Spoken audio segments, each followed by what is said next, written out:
The DIA's Yogini is a life-sized figure of a goddess made over 1,000 years ago in 950 in a town called Kanchipuram, which is near to Madras in southern India.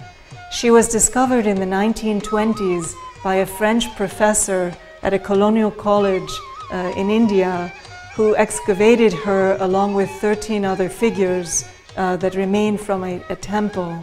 And the figures were sent to a dealer in Paris called C.T. Lu, a famous Chinese dealer of Asian art, who then sold them to museums in Europe and America, so that all the figures are now distributed across the world. What this figure represents really is one of the multiple facets of Shakti, or the female primordial creative energy of the universe.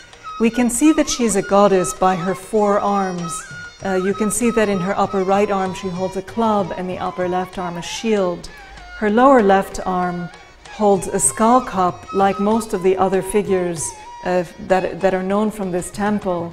These figures have been described as seductive but dangerous, and you can see that the body of the goddess is flexible, lithe, strong, voluptuous, and yet she holds signs of death at the same time that she's life-giving, the skull cup, but also the headless corpse carved into the base here, like on many of the other figures from this site.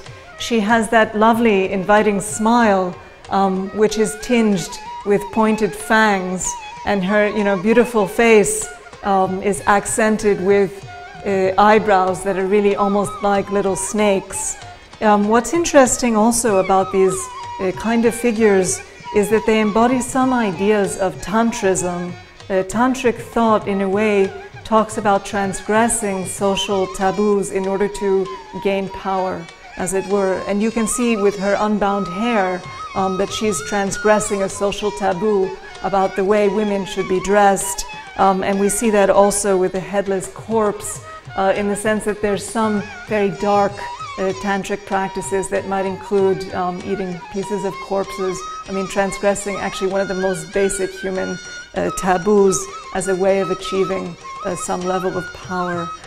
So really, she's really one of the most fabulous sculptural figures that we have in the museum's collection.